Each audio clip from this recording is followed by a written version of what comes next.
Hi guys, today we'll talk about how can you fix this problem or know how you can do that on your VPN on your XA VPN app. So all you have to do, just click here on settings, click on it here.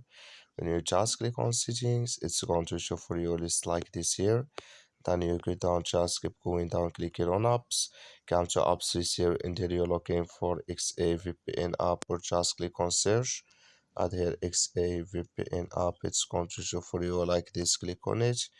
So then you come to this list, click here on for stop, then you click on OK, then you go down, just click on storage, come to storage list here, just click on clear cache, then all you have to do, so you just go to your Play Store, click on it here, then you search here for XAVPN app, it's going to show for you like this.